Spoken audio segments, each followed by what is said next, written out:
Nous allons, ce matin, continuer notre étude sur le royaume de Dieu. Et nous sommes toujours dans la section Entrer dans le royaume de Dieu. Et la fois précédente, nous avons considéré les persécutions, n'est-ce pas? Et je vous inviterai en ce matin à considérer un autre thème qui est qui s'insère dans l'entrée dans le royaume de Dieu et qui suit en fait, en quelque part, et nous le comprendrons, cette persécution. Car il n'y a pas que les persécutions qui nous viennent des hommes. Il y a en fait, lorsqu'on considère persécution, il y a aussi poursuite, la notion de poursuite. Il y a quelque chose qui nous poursuit, quelque chose à laquelle nous ne pouvons pas échapper.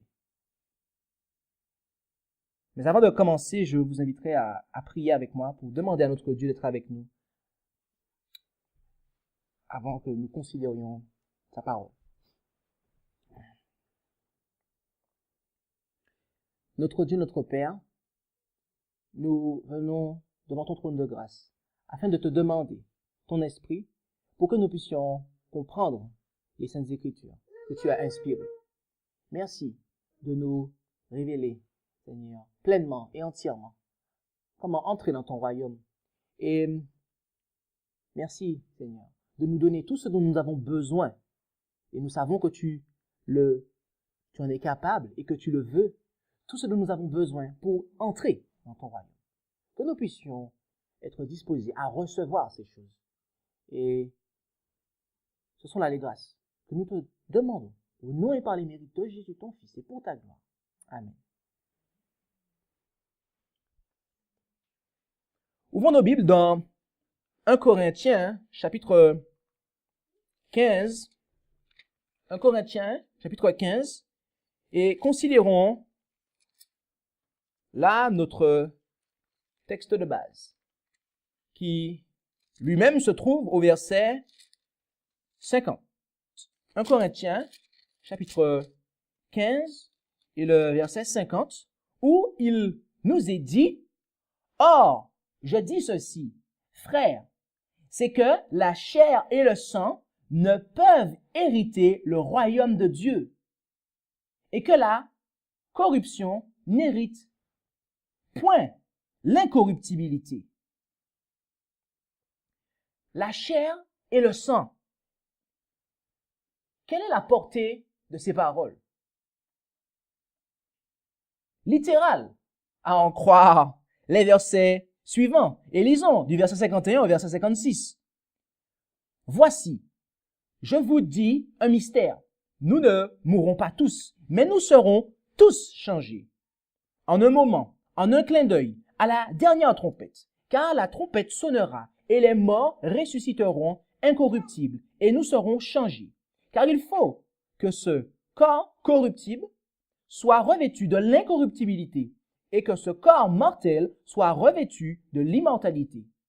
Or, quand ce corps corruptible aura été revêtu de l'incorruptibilité et que ce corps mortel aura été revêtu de l'immortalité, alors cette parole de l'Écriture sera accomplie.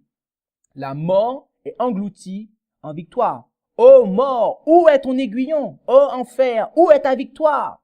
Or, l'aiguillon de la mort, c'est le péché, et la puissance du péché, c'est la loi. Il s'agit là de notre corps. Et ce dernier, mes amis, ne peut, en l'état, participer à la joie de l'immortalité, de l'incorruptibilité.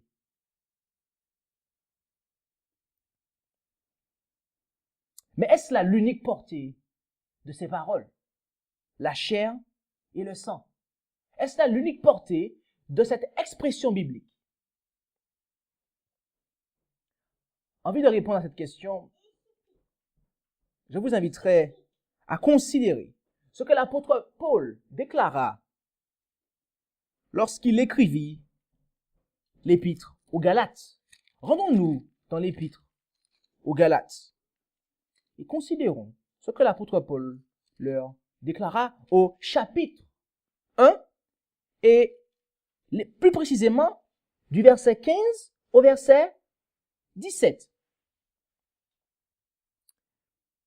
Mais quand il plut à Dieu, qui m'avait choisi dès le sein de ma mère et qui m'a appelé par sa grâce, de me révéler intérieurement son Fils, afin que je l'annonçasse parmi les gentils, aussitôt je ne consultais ni la chair ni le sang. Et je ne montais point à Jérusalem vers ceux qui étaient apôtres avant moi, mais je m'en allais en Arabie et je revins encore à Damas. Que voulait dire l'apôtre Paul lorsqu'il déclara qu'il ne consulta ni la chair ni le sang?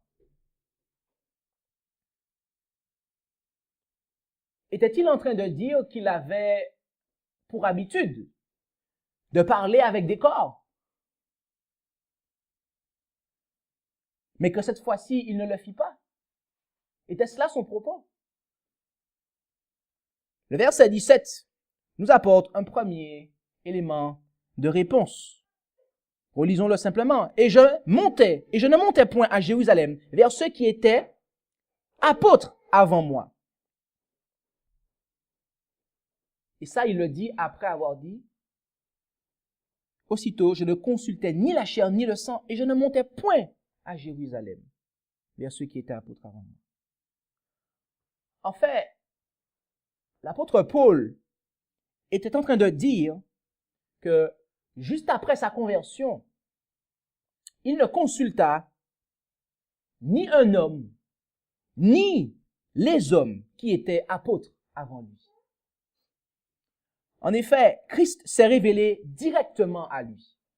Et c'est par l'Esprit qu'il l'instruisit concernant l'Évangile.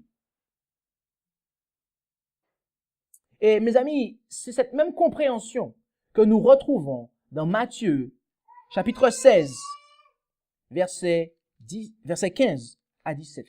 Rendons-nous dans Matthieu et considérons le chapitre 16, versets 15 à 17. Matthieu, chapitre 16, versets 15 à 17. Où Jésus déclara, il leur dit, et vous, qui dites-vous que je suis? Simon-Pierre, prenant la parole, dit, tu es le Christ, le Fils du Dieu vivant. Et Jésus lui répondit, tu es heureux, Simon, fils de Jonas, car ce n'est pas la chair et le sang qui t'ont révélé cela, mais mon Père qui est dans les cieux. Jésus lui déclara, tu es heureux, Simon, fils de Jonas, car ce n'est pas la chair et le sang qui t'ont révélé cela. La chair et le sang, mes amis, mentionnés ici par Jésus, signifient l'humanité, l'humain. Et vu que Jésus prend le temps de dire à Pierre, et vu que Jésus prend le temps de lui rappeler qu'il est fils de Jonas, mes amis, il s'agit également de ses parents, de son père, Jonas lui-même. Ainsi, mes amis, Pierre pouvait comprendre cette parole de la manière suivante. Tu es heureux, Simon, fils de Jonas, car ce n'est pas ton père, Jonas, qui t'a révélé cela.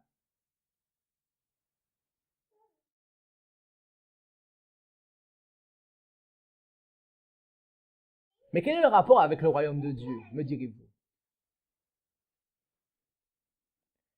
En Jean, chapitre 17, verset 3, qu'est-ce qu'il nous est dit? Jean, chapitre 17, verset 3. Il nous est dit, « Or, c'est ici la vie éternelle, qu'ils te connaissent, toi le seul vrai Dieu, et celui que tu as envoyé, Jésus-Christ. » à en croire Jésus, mes amis, Pierre avait cette vie éternelle, car il avait accepté de la part de Dieu la connaissance de son Fils. Et mes amis, cette connaissance ne lui fut pas communiquée par l'homme, c'est-à-dire par la chair et le sang, mais bien par l'Esprit. Ainsi, si nous ne sommes pas spirituels, si nous ne sommes pas conduits par l'Esprit, si nous ne nous laissons pas instruire, guider par l'Esprit, nous ne pourrons pas entrer dans le royaume de Dieu. Et tant que nous demeurerons dans cet état,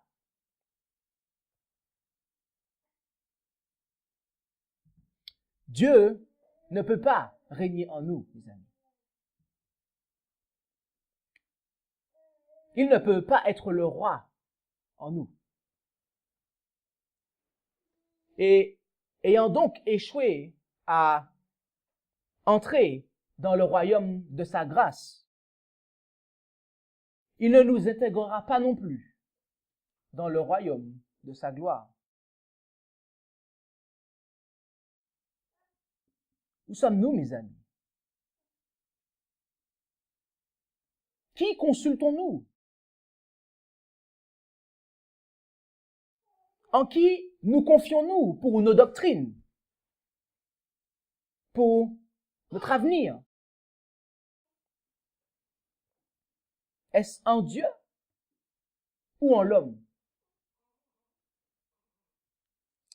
Si nous avons un doute quant à notre positionnement, retournons dans l'épître de Paul aux Galates pour considérer un éclairage supplémentaire.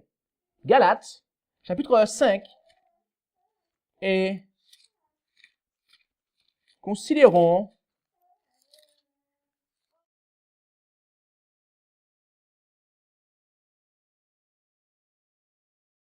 les versets 19 à 21. Galates, chapitre 5, versets 19 à 21. Or, les œuvres de la chair sont manifestes. Ce sont l'adultère, la fornication, l'impureté, la dissolution, l'idolâtrie, les enchantements, les inimitiés, les querelles, les jalousies, les animosités, les disputes, les divisions, les sectes, les envies, les meurtres, les ivrogneries, les débauches et les choses semblables. Je vous dis d'avance, comme je vous l'ai déjà dit, que ceux qui commettent de telles choses n'hériteront point le royaume de Dieu. Voilà ce que l'apôtre Paul déclara. Oui.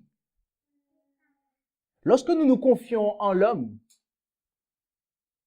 lorsque nous nous confions en nous, nous sommes alors, mes amis, en bonne position pour produire de telles œuvres. Et remarquez que les œuvres mentionnées ici sont toutes contraires à la loi de Dieu. Je vous inviterai à présent à passer en revue toutes ces œuvres-là pour bien savoir de quoi est-il parlé, pour bien savoir ce que signifie sous tous ces angles qu'être conduit par la chair et le sang, que d'obéir à la loi de la chair et du sang. L'adultère, mais aussi la fornication. Nous savons, de par le 7e commandement, que ces choses constituent une transgression de la loi. L'impureté. L'impureté comprend en général ce qui est contraire à la pureté, tout simplement. Mais c'est-à-dire la sanctification. Et Jésus en indiqua un exemple en Matthieu, chapitre 23, verset 27. Matthieu, chapitre 23, versets 27 et 28. Matthieu 23, chapitre 27 et 28. Matthieu, chapitre 23, versets 27 et 28, où il déclara « Malheur à vous, scribes et pharisiens hypocrites, car vous ressemblez à des sépulcres blanchis qui paraissent beaux par dehors, mais qui, au-dedans, sont pleins d'ossements de mort et de toutes sortes de pourritures.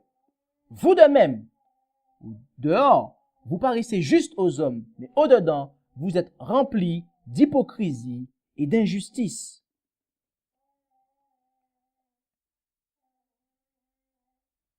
L'hypocrisie et l'injustice, ou le péché, comme le disent certaines versions, sont des signes d'impureté. Car le terme grec qui est traduit dans impureté dans Galates 5 est traduit ici par pourriture, impureté. La dissolution, quatrième élément de Galates 5, c'est-à-dire le désordre, comprend une multitude de vices. Et ce, à en croire, Éphésiens, chapitre 4, verset 19. Lisons Éphésiens, chapitre 4, verset 19, où il est dit, « Ayant perdu tout sentiment, ils se sont abandonnés à la dissolution pour commettre toutes sortes d'impuretés avec une ardeur insatiable. » Cela englobe une multitude de vices, la dissolution. Cinquième élément, l'idolâtrie. C'est-à-dire tout ce qui occupe la place qui revient à Dieu dans nos cœurs. Tout cela est un faux Dieu et donc de l'idolâtrie. Qu'il s'agisse d'un objet ou d'une compréhension. Tout ce qui occupe la place qui revient à Dieu est de l'idolâtrie. Sixième position, les enchantements. C'est-à-dire la magie ou la sorcellerie.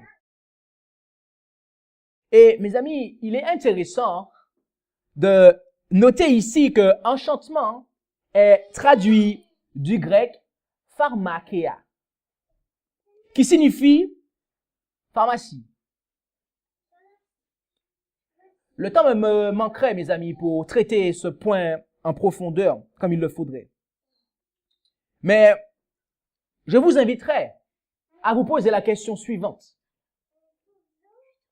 Pourquoi les officines où sont préparées, stockées, conservées et vendues les substances soi-disant destinées à améliorer notre santé portent-elles le nom de pharmacie, c'est-à-dire enchantement, sorcellerie? Personnellement, mes amis, je ne veux pas d'une pharmacie, mais d'une trousse missionnaire médicale, composée d'éléments naturels conçus par Dieu pour la guérison de l'être humain.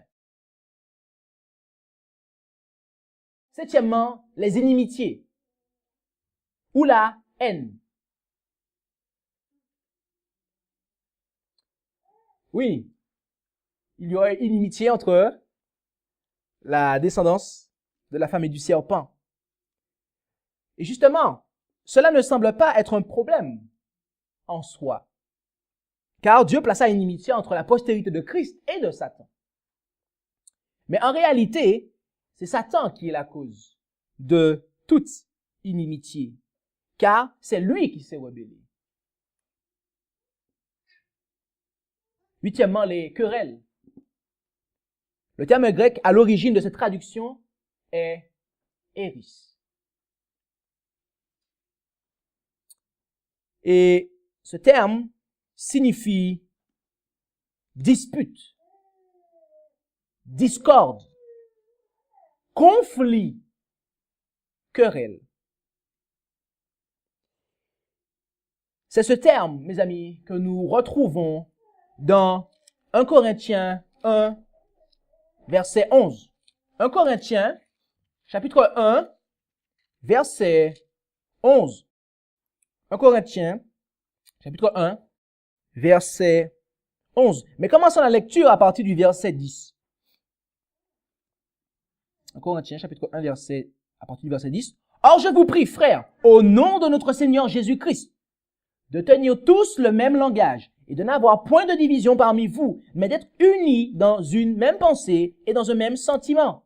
Car, mes frères, j'ai été informé par ceux de chez Chloé qu'il y a des contestations parmi vous. Voilà le mot qui est traduit par Iris. Contestation, qui provient d'Iris. Je veux dire que parmi vous, chacun dit, pour moi, je suis disciple de Paul, et moi d'Apollos, et moi de Céphas, et moi de Christ. Voilà un exemple, un cas concret qui nous est rapporté par la Bible de querelles, de contestations, de disputes, de conflits. Et l'apôtre Paul de dire que Christ est-il divisé? Paul a-t-il été crucifié pour vous ou avez-vous été baptisé au nom de Paul, etc. Nous connaissons ce passage.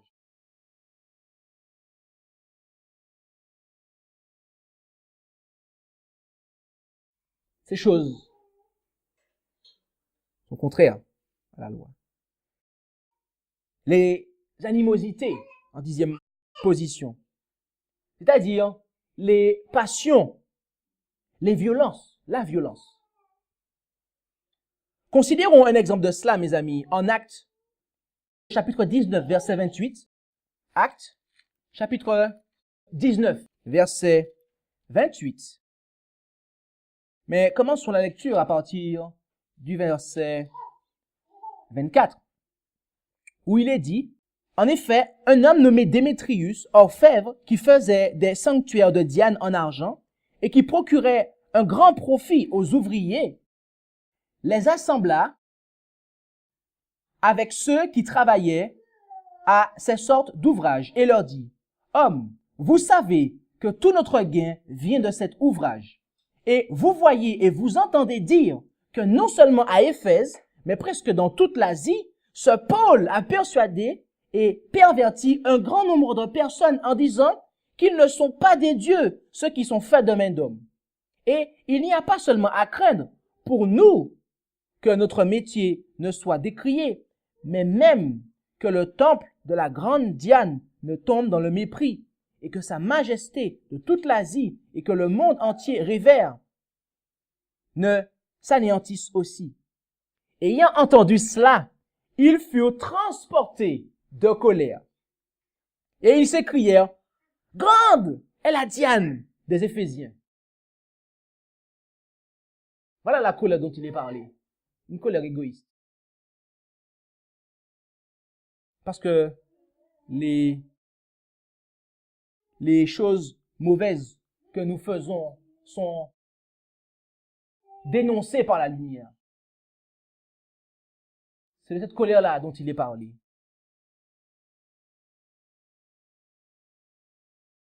Les divisions en 12e position. Cela comprend, mes amis, tant les divisions doctrinales que les divisions motivées par l'orgueil, comme celle dont nous avons lu en Corinthiens concernant Paul et Apollos. Et pour préciser quelque chose, les divisions dont la partie doctrinale est liée aux sectes également, dont il est parlé en 13e position dans Galates 5. Ce que Dieu appelle secte.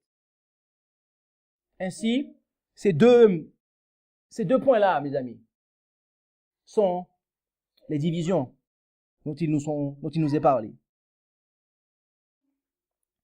En 15e position, les meurtres littéraux ou spirituels, intellectuels, moraux. En réalité, il commence par l'intellect, par la morale. par le spirituel. Et ils se concrétisent parfois pour devenir littéraux, ces meurtres. Certains n'ont pas de sang sur leurs mains, mais combien d'esprits ont-ils déjà torturés? Combien de vies spirituelles ont-ils déjà détruits? Non, ils n'ont pas de sang sur leurs mains, ces gens-là. Mais sur leurs robes, oui, il y a beaucoup de sang. En 16e position, les ivrogneries. Bien que cela concerne surtout ceux qui sont ivres d'alcool, nous pouvons y voir également ceux qui sont ivres du vin de Babylone, c'est-à-dire des fausses doctrines. Et en 17e position, les débauches. Ce terme, mes amis, est traduit du grec komos, lequel signifie beuverie. Et ce terme véhicule le sens de laisser aller au sein d'une festivité ou d'une émeute. Et mes amis, lorsque vous faites des recherches sur ce terme-là, terme grec, komos, vous vous rendez compte que le carnaval se range assez bien dans cette catégorie.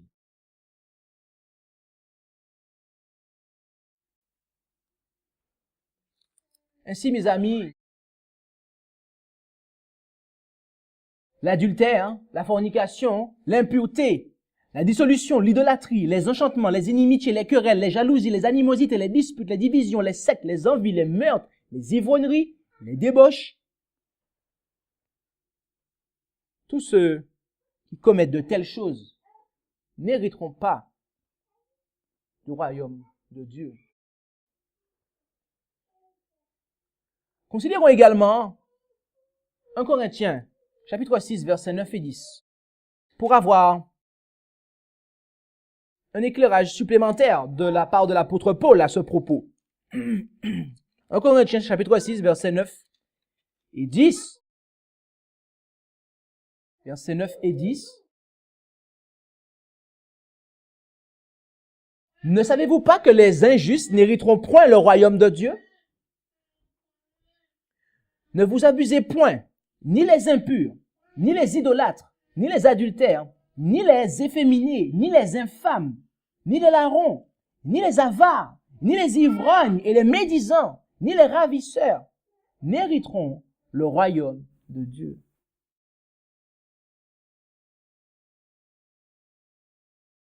Il y a des éléments que nous avons déjà vus dans Galates, chapitre 5, et qui sont présents ici.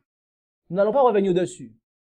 Mais il y a des éléments qui sont présents ici qu'il n'y avait pas dans Galates, chapitre 5. Le premier d'entre eux est efféminé. Et efféminé ici comprend le fait, mes amis, pour un homme d'avoir une attitude, un comportement de femme. Et même de se prendre pour une femme. Voilà pourquoi, mes amis, le terme grec, malakos, traduit par efféminé, implique l'homosexualité. En effet, dans une relation homosexuelle masculine, l'un des deux partenaires doit obligatoirement jouer le rôle de la femme. Mais nous n'avons pas besoin d'en dire plus à ce propos, car le terme suivant, qui est infâme, signifie sodomite. Quelqu'un qui pratique la sodomie. Mais également celui qui se souille avec l'être humain. Ou encore, celui qui commet des péchés contre nature.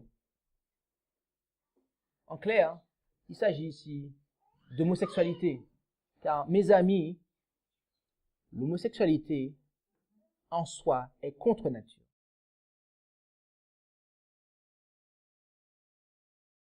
il y a également les larrons et les ravisseurs.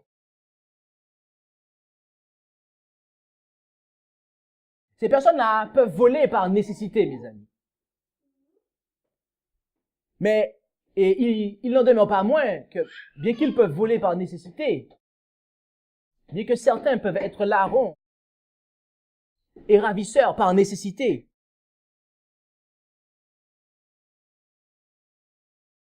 il n'en demeure pas moins que ce qu'ils font est mal. Mais les avares, dont l'apôtre Paul parle également, ils sont animés non seulement du désir de garder, mais aussi d'en avoir plus.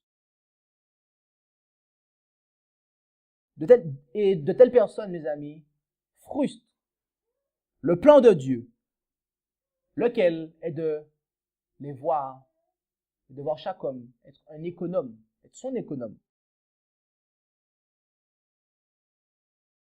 L'apôtre Paul parle également des médisants. Que signifie médire? Que signifie médire, mes amis? Selon le Larousse en ligne, il s'agit, et écoutez bien cela, il s'agit de tenir sur quelqu'un des propos malveillants, de révéler ses fautes avec l'intention de nuire.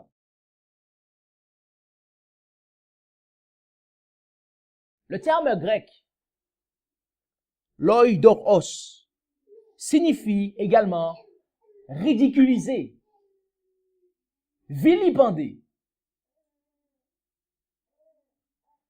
Mes amis, à quoi servent nos bouches?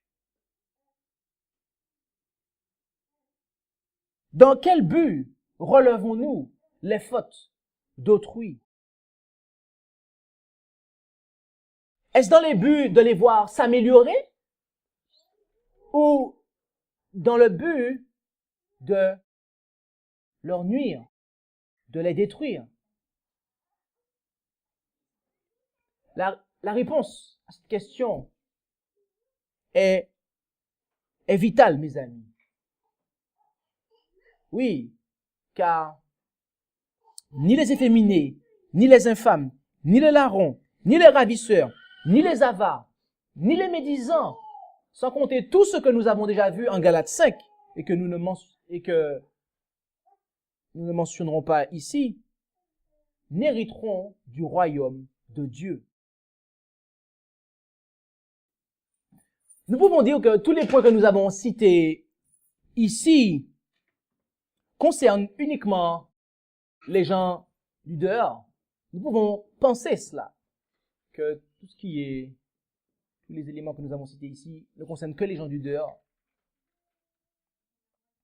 Mais ce n'est pas ce que nous disent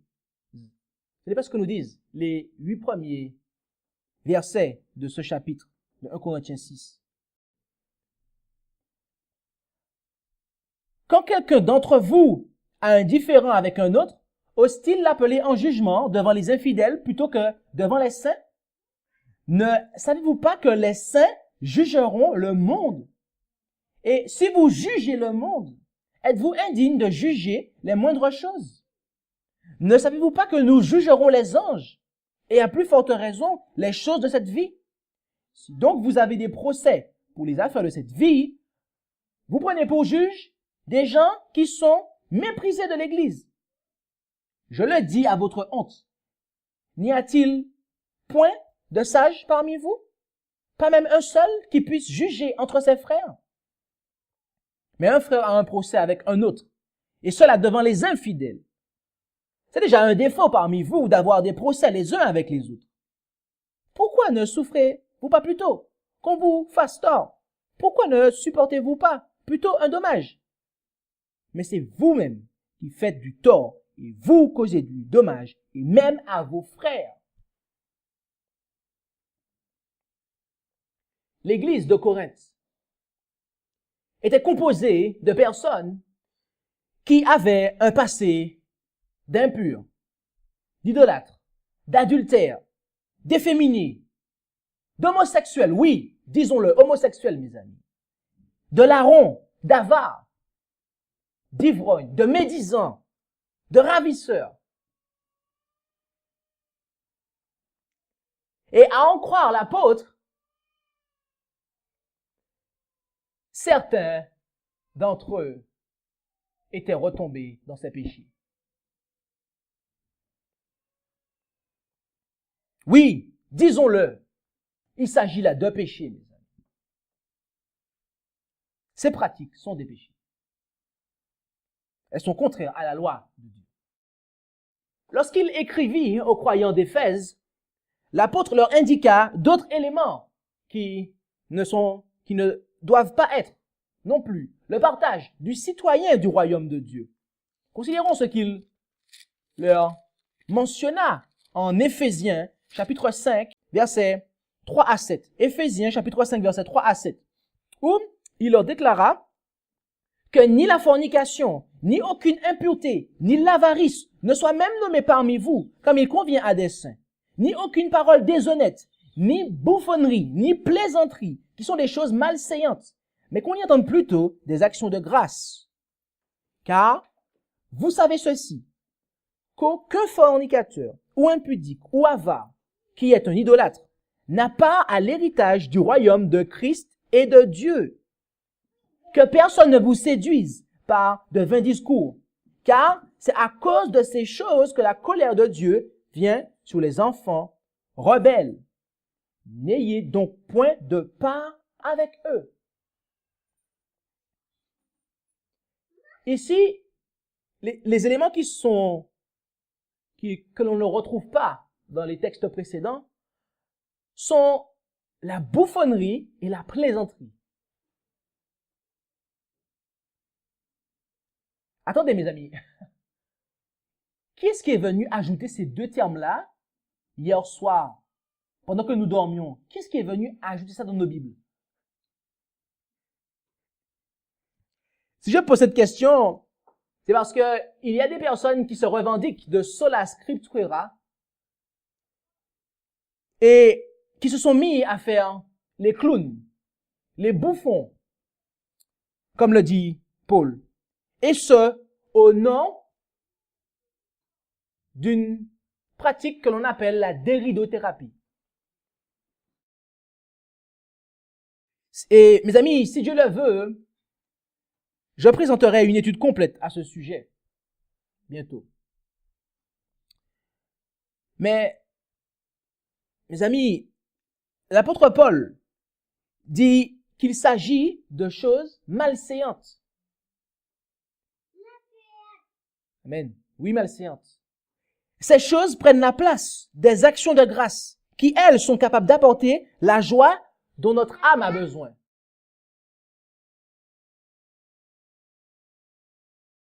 Tous ces éléments, mes amis, sont contraires à la loi de Dieu. Tous ces éléments que nous avons énumérés en ce matin manifestent le royaume à qui nous appartenons, manifestent le royaume de qui nous sommes citoyens. Ceux qui ont part à ces choses n'ont point d'héritage dans le royaume de Christ et de Dieu, nous dit l'apôtre Paul au verset 5 de ce même chapitre. Et rappelez-vous, c'est ici la vie éternelle, qu'ils te connaissent, toi le seul vrai Dieu, et Jésus-Christ que tu as envoyé, nous dit Jésus dans Jean 17, verset 3. Mes amis, je m'apprête à dire quelque chose de très osé,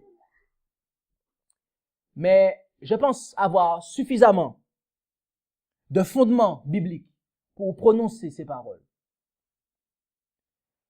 Seule la connaissance de Dieu et de Christ peut nous donner accès au royaume de Dieu et de Christ, mes amis.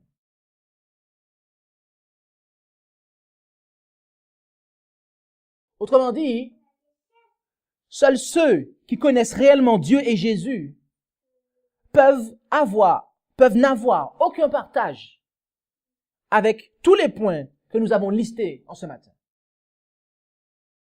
Oui, mes amis. Oui, car c'est ici la vie éternelle. C'est-à-dire dans la connaissance de Dieu et de Jésus. Et pas dans celle de la Vierge Marie, mes amis. Pas dans celle de Bouddha. Pas dans celle de la Trinité. Non, dans la connaissance de Dieu et de Jésus. C'est là qu'est la vie éternelle. Car toute cette divinité, toutes ces idoles sont faites de main d'homme. Elles ont été faites par la chair et le sang. La chair et le sang. Ou également le moi. Cela est réellement un obstacle, mes amis, pour notre entrée dans le royaume de Dieu. Dans Marc, chapitre 9, verset 47, Marc, chapitre 9, verset 47, Jésus déclara, « Et si ton œil te fait tomber, arrache-le. Il vaut mieux pour toi que tu entres dans le royaume de Dieu, n'ayant qu'un œil, que d'avoir 2 yeux et d'être jeté dans la géhenne de feu. » Pour bien comprendre ce verset, mes amis, il nous faut lire les versets 43 et 45, où il est dit que si ta main te fait tomber, coupe-la. Il vaut mieux pour toi que tu entres dans la vie, n'ayant qu'une main, que d'avoir 2 mains et d'aller dans la géhenne au feu qui ne s'éteint point. 45. Et si ton pied te fait tomber, coupe-le. Il vaut mieux pour toi que tu entres dans la vie, n'ayant qu'un pied, que d'avoir 2 pieds et d'être jeté dans la géhenne, dans le feu qui ne s'éteint point. Mes amis, si pour éviter la gangrène à tout notre corps, nous devons nous amputer d'un membre, ou nous faire amputer un membre,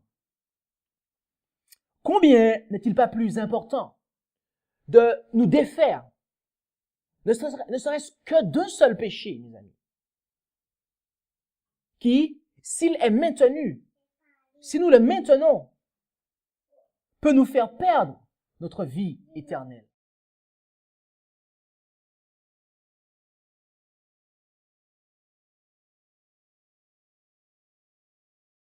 Nous savons qu'il y a des péchés dans nos vies, desquels nous devons nous défaire.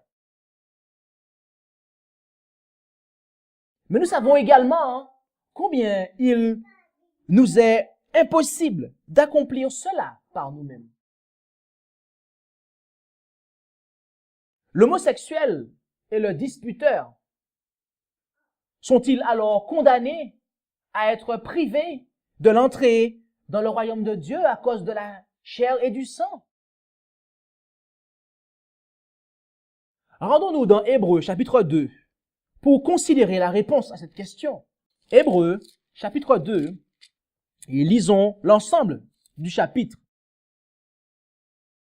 C'est pourquoi il nous faut nous attacher plus fortement aux choses que nous avons entendues, de peur que nous ne nous écartions.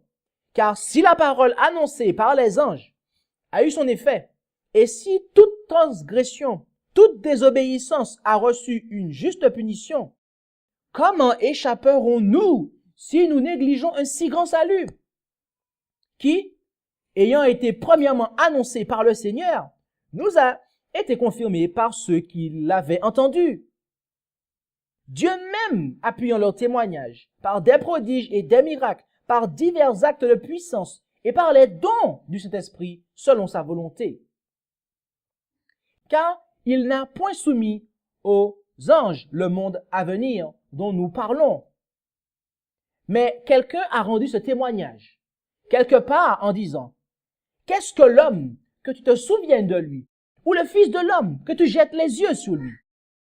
Tu l'as fait un peu inférieur aux anges, tu l'as couronné de gloire et d'honneur, et tu l'as établi sur les ouvrages de tes mains.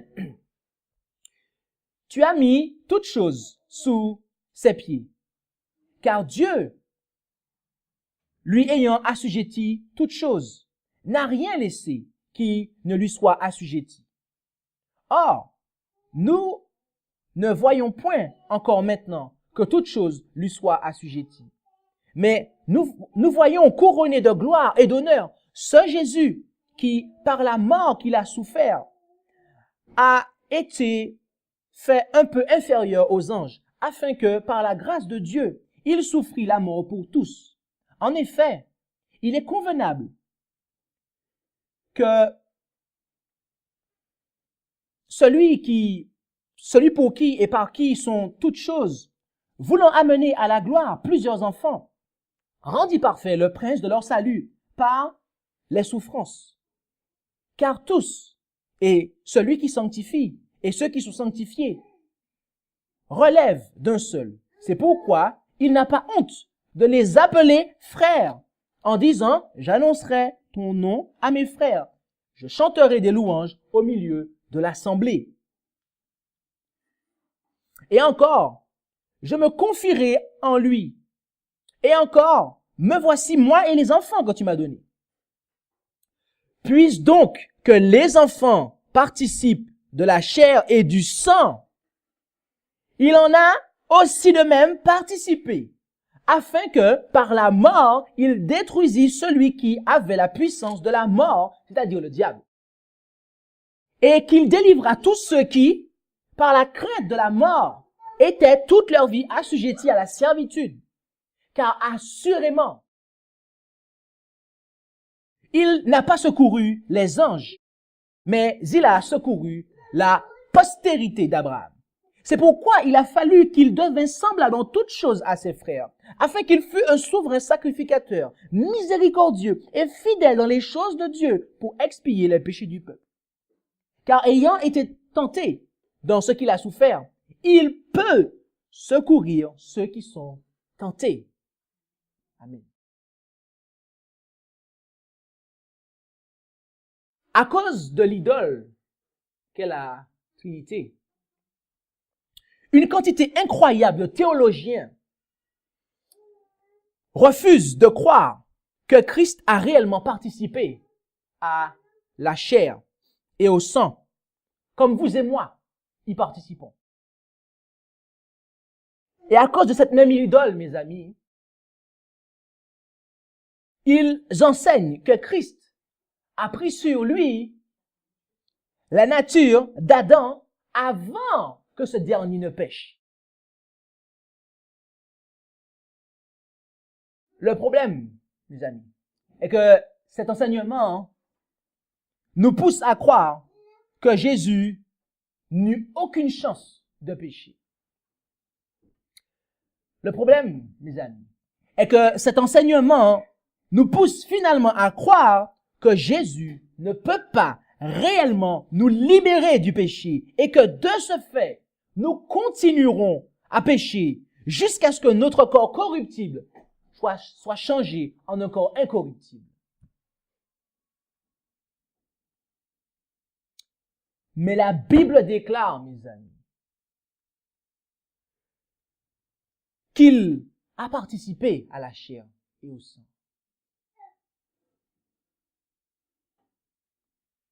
La Bible déclare également qu'il a secouru la postérité d'Abraham. D'autres versions de la Bible disent qu'il prit sur lui la semence d'Abraham, c'est-à-dire la chair et le sang d'Abraham.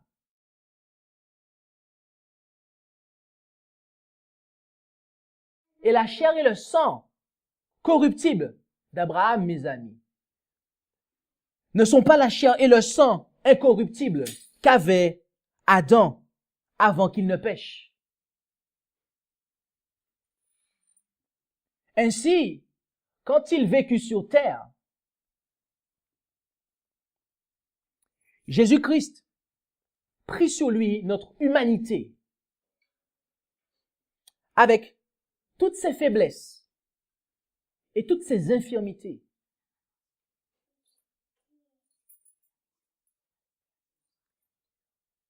Et mes amis, bien qu'il ne participe pas à notre humanité, Jésus n'a jamais obéi à celle-ci. Il n'a jamais obéi à la chair et au sang, à la loi de la chair et du sang. Mais il a remporté la victoire sur le péché, alors que lui-même participait à la chair et au sang. Voilà pourquoi, mes amis, le Fils de Dieu, Jésus-Christ, est un souverain sacrificateur, miséricordieux et fidèle dans les choses de Dieu pour expier le péché du peuple. Car, ayant été tenté dans ce qu'il a souffert, il peut secourir ceux qui sont tentés.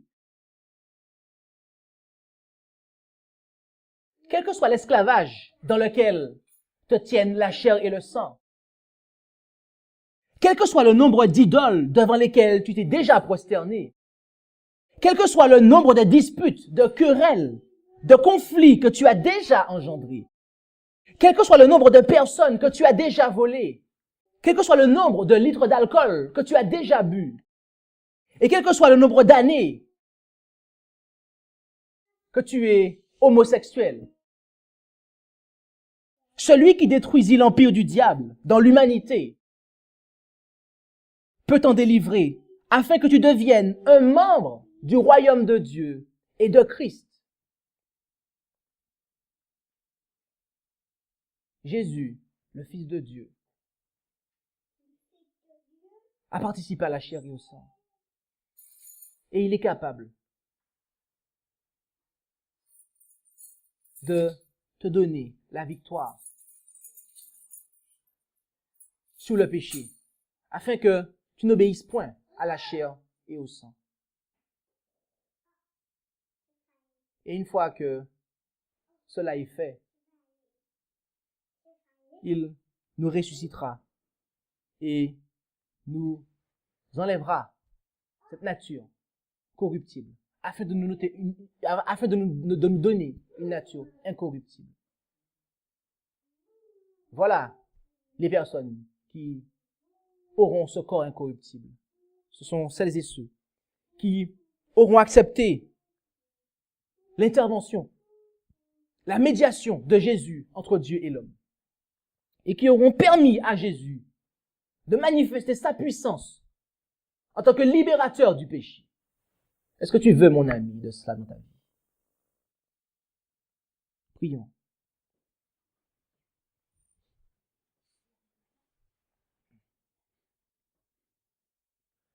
Notre Dieu, notre Père, merci pour Jésus. Merci, tendre Père Céleste, car tu nous as donné un souverain sacrificateur miséricordieux et compatissant. Et tu as fait en sorte qu'il participe à la chair et au sang, à notre humanité, à nos faiblesses. Merci, tendre Père Céleste, pour cela. Car sans cela, nous serions perdus. Nous n'aurions aucune chance de revenir à toi.